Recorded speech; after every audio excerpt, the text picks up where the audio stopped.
ini, saya kira itu akan sangat baik sekali karena akan memiliki daya ungkit yang cukup besar terhadap perekonomian kita gitu. Nah, pertanyaannya tentu mengapa kita ingin mendorong proses konsolidasi melalui koperasi?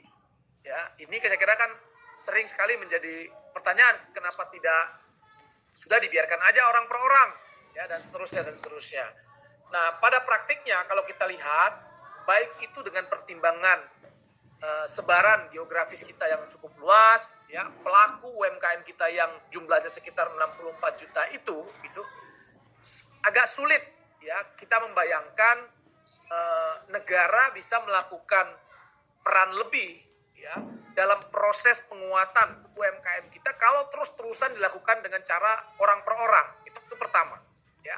Yang kedua, juga akan sulit pelaku UMKM kita itu memiliki daya ungkit, baik itu konteks ekonomi produksinya, ya, maupun dalam kaitan dengan pasarnya.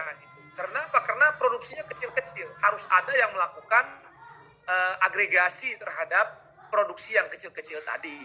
Ya. Nah, yang ketiga juga ada pertimbangan kaitannya dengan proses pembiayaan gitu ya, yang termasuk dalam kaitan juga penyelenggaraan infrastruktur yang diperlukan. Kalau pengembangan ini dilakukan dalam klaster-klaster yang dikelola dengan kelembagaan koperasi, tentunya itu akan jauh lebih mudah, ya, karena infrastrukturnya terkonsentrasi, mobilisasi daripada sumber dayanya terkonsentrasi gitu ya, proses pembinaannya juga terkonsentrasi dan seterusnya. Itulah sebabnya saya kira ini menjadi sangat penting sekali, ya, kami Pak Menteri saya kira tidak bosan-bosannya ingin mengajak kita semua, ya, termasuk Bapak Ibu sekalian, teman-teman semua dari pelaku peternakan ayam kampung misalnya, untuk bersama-sama kita mendorong munculnya, ya, kesadaran-kesadaran, tumbuhnya kesadaran-kesadaran dari peternak-peternak kita untuk membangun atau lahirnya koperasi-koperasi sektor real, ya, atau sektor perunggasan misalnya di lokasinya masing-masing. Ini yang pertama, Bapak Ibu sekalian. Nah, yang kedua adalah terkait juga dengan proses peningkatan akses daripada pelaku UMKM kita terhadap pasar. Saya kira ini juga menjadi penting.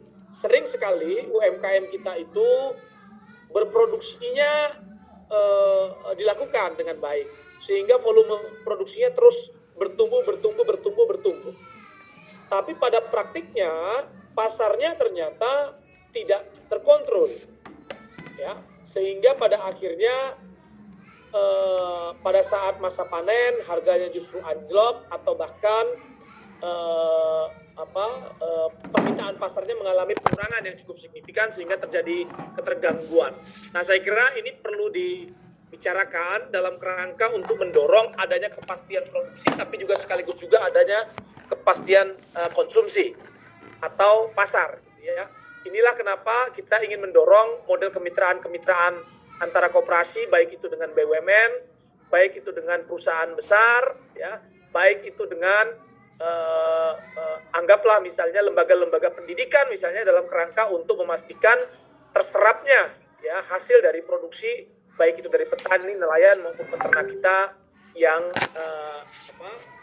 di tiap-tiap daerahnya, misalnya begitu. Nah, kaitan dengan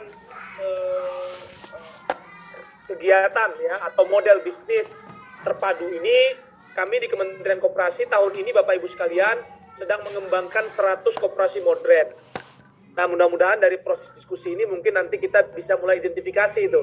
Kira-kira ada yang mungkin bisa mulai kita dorong gitu, ya, bisa kita sinergikan dalam kerangka untuk melahirkan koperasi modern di sektor perunggasan misalnya begitu, ya. Apa yang kita sebut dengan koperasi modern itu? Pertama tentu sistem administrasinya sudah benar, digitalisasi sudah mulai masuk, ya. Lalu sistem produksinya sudah dilakukan dengan intervensi atau stimulasi teknologi misalnya, atau inovasi-inovasi yang ada. Lalu juga akses pasarnya juga sudah terkoneksi terhadap sistem produksinya misalnya begitu, ya. Lalu juga sudah melibatkan para pihak yang memiliki kompetensi dan seterusnya, sehingga pada akhirnya koperasi pangan kita ini tidak justru tertinggal, ya, tapi justru menjadi cikal bakal korporatisasi petani, peternak, pekebun maupun perikanan kita atau nelayan kita yang memang bisa membawa bangsa kita ini menjadi atau memiliki daya tahan baik itu di konteks ekonominya maupun pangannya yang lebih kuat lagi. Saya kira itu beberapa pokok-pokok pikiran yang saya ingin sampaikan pada kesempatan kali ini. Terakhir mungkin saya ingin mengingatkan kita semua, pemerintah melalui PP nomor 7 tahun 2021 itu juga sudah mengeluarkan kebijakan afirmasi ya untuk memastikan produk-produk hasil daripada masyarakat nelayan kita, peternak kita, ya pekebun kita maupun peternak kita maupun UMKM kita lainnya itu bisa mendapatkan akses pasar yang baik. Ya. Ada dua paling tidak yang sedang disiapkan atau yang bisa kita manfaatkan hari ini. Yang pertama itu adalah melalui optimalisasi belanja kementerian lembaga sebesar 40% ya untuk menyerap produk-produk UMKM. Ini sudah ada aturannya, jadi tinggal dimanfaatkan. Yang kedua adalah memanfaatkan 30% daripada infrastruktur publik. Jadi kalau Bapak Ibu sekalian mau buka produk-produknya menjadi produk retail misalnya, ya, atau produk-produk makanan yang siap saji dan seterusnya, ya, ini bisa dimanfaatkan karena dalam peraturan yang baru 30% daripada infrastruktur publik itu baik itu bandara, pelabuhan, ya, stasiun, ya, rest area dan seterusnya ini digunakan untuk untuk pemasaran atau untuk jualan daripada produk-produk UMKM kita. Saya kira peluang-peluang ini harus kita manfaatkan, ya, termasuk peluang pembesaran dari digitalisasi, ya, yang sedang berlangsung saat ini. Ya, sekarang sudah ada sekitar lebih dari 12 juta ya UMKM kita yang terhubung ke dalam ekosistem digital yang dari sebelumnya hanya sekitar 8 juta. Saya kira pertumbuhan ini harus diikuti juga dengan peningkatan kapasitas UMKM kita untuk bisa memanfaatkan pasar-pasar digital tersebut agar ekonominya, ya, baik itu di pasar offline maupun di online itu bisa semakin kokoh. Saya kira mungkin itu yang bisa kami sampaikan pada kesempatan yang baik ini Bapak Ibu sekalian. Semoga hal ini bisa bisa bermanfaat dan bisa kita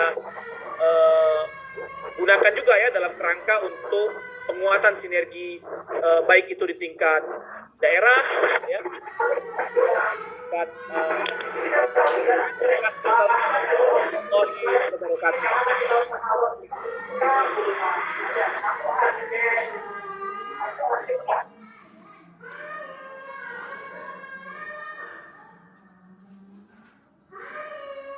demikianlah arahan atau penjelasan dari Kementerian Koperasi yang dalam hal ini disampaikan oleh Pak Riza selaku staf khusus Menteri Koperasi. Dan Pak Riza, ini ada beberapa pertanyaan yang sudah disetting, mohon waktunya nanti pada saat diskusi atau pandangan umum mohon waktu untuk ditanggapi Pak Riza. Bapak sampai jam berapa ya Pak ya? Maaf Pak. Ya, ini setengah jam ke depan ini tinggal Kementerian Pertanian. Ya, baik Pak. Ya, jadi ini setengah jam ke depan baik, Pak. dari Kementerian Pertanian dan selanjutnya diskusi atau pandangan umum. Baik Bapak, baik Pak. Baik.